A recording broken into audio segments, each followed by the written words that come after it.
Olá, tudo bem? Gente, estamos dando continuidade à leitura do livro Mulheres que Correm com os Lobos. Meu nome é Ivana Gomes e esse é o áudio de número 79. A fala do corpo. Minha amiga Opalanga, uma griot, contadora de histórias afro-americana, e eu costumamos contar em conjunto uma história chamada A Fala do Corpo, que trata da descoberta de bênçãos ancestrais dos nossos parentes. Opalanga é muito alta, como um teixo, e esbelta como ele. Já minha estrutura é mais próxima do chão, com um corpo exuberante. Além de ser alvo de deboche por ser alta, Opalanga, quando criança, ainda tinha de ouvir que seus dentes incisivos separados eram um sinal de ser ela mentirosa. Já a mim, diziam que o tamanho e o formato do meu corpo eram indícios de ser inferior, desprovido de autocontrole. Enquanto estamos contando juntas nossas histórias sobre o corpo, Opalanga e eu falamos dos golpes e flechadas que recebemos durante a vida inteira, porque, de acordo com os outros, com letra maiúscula, aos nossos corpos faltava algo, ou sobrava algo. Na nossa apresentação, cantamos um lamento pelos corpos que não nos foi permitido usufruir. Dançamos, nos balançamos e olhamos uma para a outra. Nós duas consideramos que a outra tem uma aparência misteriosa, tão bela, que como pôde alguém pensar o contrário? Quando conheci a Opalanga, nós duas tivemos a impressão de que nos conhecíamos, como costumava acontecer com as contadoras. Não a vida inteira, mas há séculos. Entabulamos conversas sobre nossas histórias mais íntimas. Como fiquei perplexa ao ouvir que, já adulta, ela havia viajado até a Gâmbia, na África Ocidental, e encontrado alguns membros da sua linhagem que, pasmem, tinham na sua tribo muitas pessoas altas como teixos, esbeltas e com os incisivos separados. Explicaram-lhe que essa separação se chamava Sakaya Yalá, que quer dizer abertura de Deus, e era interpretada como um sinal de sabedoria. Qual não foi a sua surpresa quando eu lhe disse que eu também, já adulta, havia viajado até o istmo de Tehuantepec, no México, e descoberto descendentes dos meus antepassados que, pasmem, eram uma tribo de mulheres gigantes, fortes, brincalhonas e imponentes no tamanho. Elas me haviam dado tapinhas e pequenos puxões, observando abertamente que não estava suficientemente gorda. Eu comia o suficiente? Será que eu não havia estado doente? Elas explicaram que eu devia me esforçar, pois as mulheres são la tierra, redondas como a própria terra, pois a terra contém muito. Portanto, na apresentação, minha e de Opalanga, como nas nossas vidas, nossas histórias pessoais, que começaram com experiências repressoras e deprimentes, terminam com um sentido forte e jubiloso do self. Opalanga entende que sua altura é sua beleza, seu sorriso é de sabedoria e que a voz de Deus está sempre perto dos seus lábios. Eu entendo que meu corpo não é separado da terra, que meus pés foram feitos para firmar minha posição, que meu corpo tem a forma de um recipiente feito para conter muito. Nós duas aprendemos, com gente vigorosa, fora da nossa própria cultura norte-americana, a reavaliar o corpo, a refutar ideias e expressões que ultrajassem o corpo misterioso, que ignorassem o corpo feminino, enquanto instrumento de conhecimento. Extrair grande parte de um mundo repleto de muitas espécies de beleza é uma alegria na vida, a qual todas as mulheres fazem jus. Defender apenas um tipo de beleza é, de certo modo, não observar a natureza. Não pode haver apenas um tipo de ave canora, apenas uma variedade de pinheiro, apenas uma qualidade de lobo. Não pode haver apenas um tipo de bebê, de homem ou de mulher. Não pode haver apenas um formato de seio, de cintura ou tipo de pele. Minhas experiências com mulheres avantajadas no México fizeram com que eu me questionasse todo o conjunto de premissas analíticas relacionadas aos diversos tamanhos, formatos e especialmente pesos das mulheres. Uma antiga premissa psicológica, em especial, pareceu-me absurdamente equivocada. A ideia de que todas as mulheres avantajadas têm fome de alguma coisa, de que dentro delas existe uma pessoa magra que grita para sair. Quando sugeri essa imagem da mulher magra que grita a uma das majestosas mulheres da tribo terruana, ela ficou me observando com certo alarme. Ela me perguntou se eu estava querendo dizer uma possessão por um espírito malévolo. Quem iria pôr um ser tão perverso dentro da mulher? Estava além da sua capacidade de compreensão a possibilidade de que curandeiros ou qualquer outra pessoa pudessem considerar que uma mulher, só por ser grande, por natureza, tivesse dentro de si uma mulher aos gritos. Embora sejam verdadeiras e trágicas as perturbações da alimentação compulsiva e destrutiva que deformam as dimensões do corpo, elas não são a norma na maioria das mulheres. É mais provável que as mulheres que são grandes ou pequenas, largas ou estreitas, altas ou baixas, sejam assim simplesmente por terem herdado a configuração corporal dos seus parentes. Se não dos seus parentes imediatos, então dos parentes de uma geração ou duas no passado. Difamar ou julgar o físico herdado de uma mulher é criar gerações e mais gerações de mulheres ansiosas e neuróticas. As críticas destrutivas e desdenhosas a respeito da forma herdada de uma mulher privam-na de diversos tesouros psicológicos e espirituais preciosos e de vital importância. Privam-na do orgulho pelo tipo de corpo que lhe foi transmitido por linhagens de antepassados. Se lhe ensinarem a rejeitar essa herança física, ela será imediatamente desvinculada da sua identidade corporal feminina com o resto da família. Se lhe ensinarem a detestar o próprio corpo, como poderá ela amar o corpo da mãe, que tem a mesma estrutura que o seu? Ou o corpo da avó, ou das suas filhas também? Como poderá ela amar os corpos de outras mulheres e homens próximas a ela que tiveram herdado o corpo dos mesmos antepassados?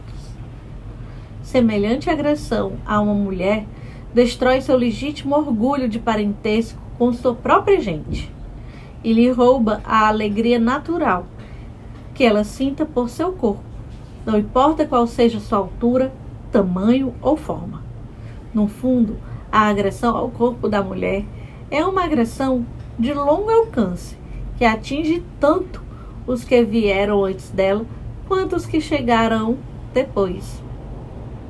O que acontece é que críticas ásperas a respeito da aceitabilidade do corpo criam uma nação de garotas altas, corcundas, de baixinhas sobre pernas de pau, de mulheres avantajadas vestidas como se estivessem de luto, de outras muito magras que tentam se inflar como serpentes e vários outros tipos de mulheres que se escondem.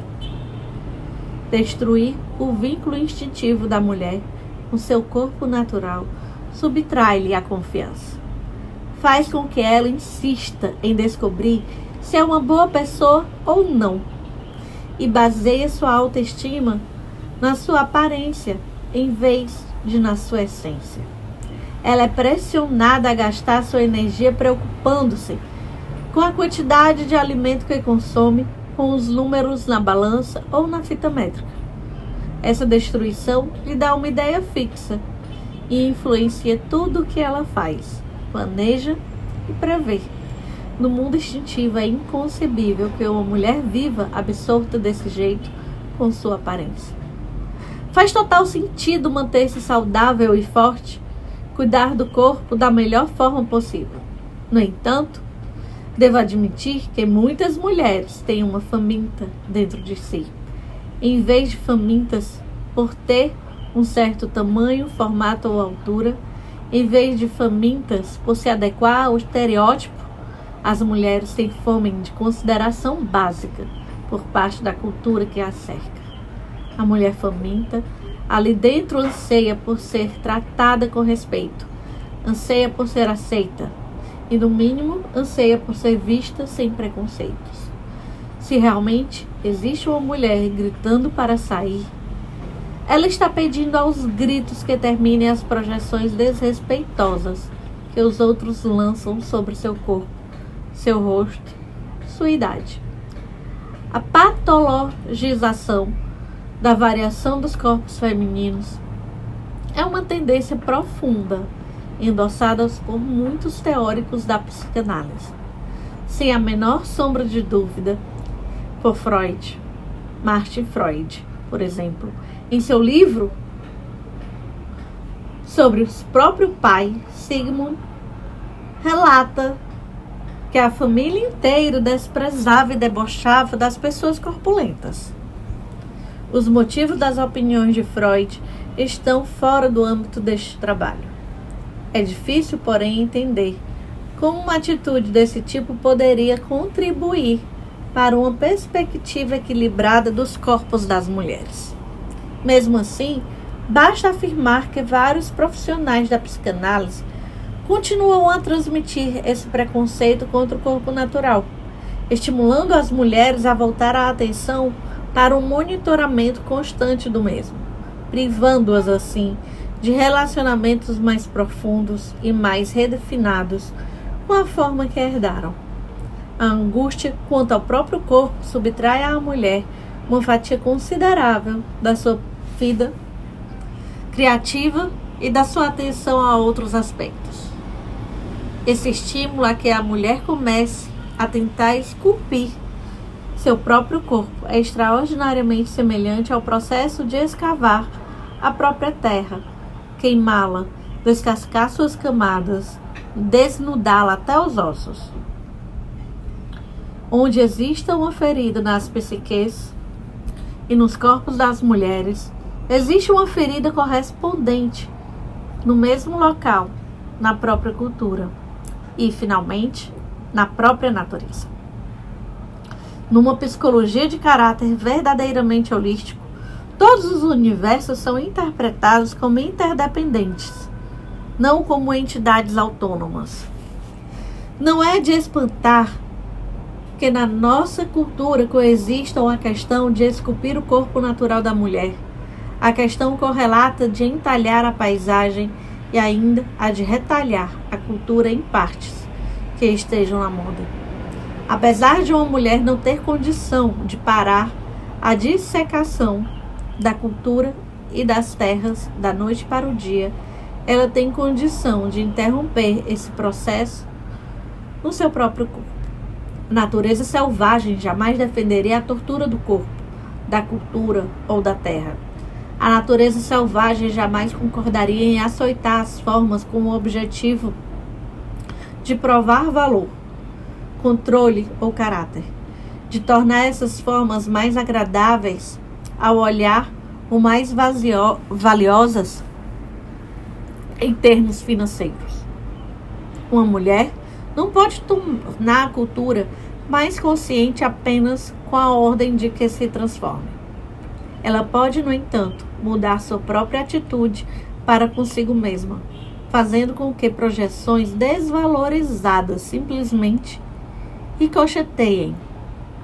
Isso ela consegue ao resgatar seu corpo, ao não renunciar à alegria do seu corpo natural, ao não comprar a ilusão popular de que a felicidade só é concedida àqueles de uma certa configuração ou idade, ao não esperar nem se abster de nada, e ao reassumir sua vida verdadeira a plenos pulmões, ela consegue interromper o processo.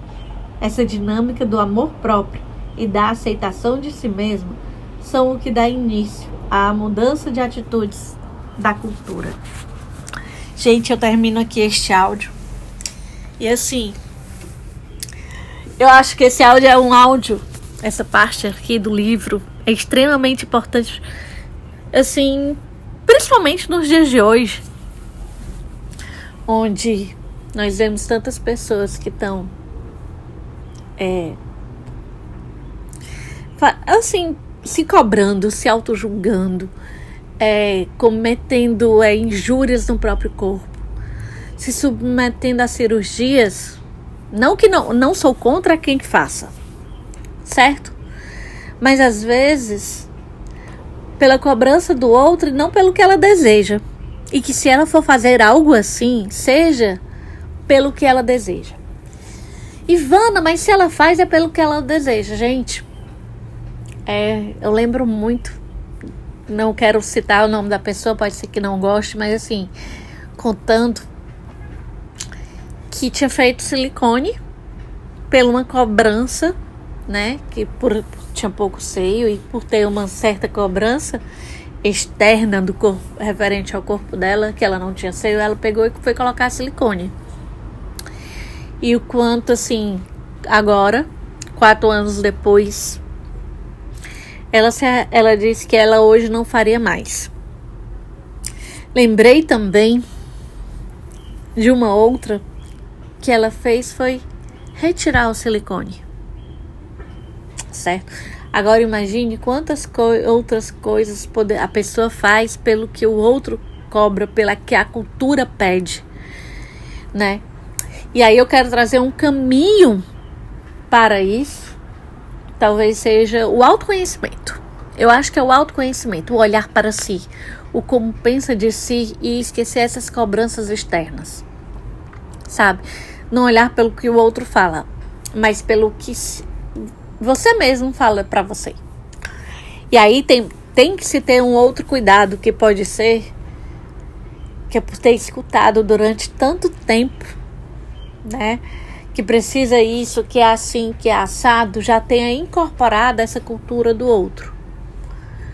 E aí a necessidade de voltar para si, de encontrar a própria essência, quem você realmente é, certo? Para poder, que aí sim é isso, a questão do autoconhecimento, né? E eu peço, é um pedido a você que me escuta, quando começar a olhar para uma outra pessoa, esquecer, não ver qual é o corpo, qual é a raça, como é que ela é, como que ela fala, como que é o cabelo dela. Esquecer isso e começar a olhar para outra pessoa pela essência dela, pelo que ela tem, entendeu? Pelo que ela é, na verdade. Não é tem, é porque eu ia dizer tem dentro de si. Mas aí é pelo que ela é, olhando o coração dessa pessoa, a essência dela, né? E esquecer dos estereótipos e não julgá-la. E se caso essa pessoa esteja passando por alguma coisa, você seja a pessoa que está ali para apoiá-la, certo? E aqui eu termino este áudio e nós nos vemos no próximo áudio.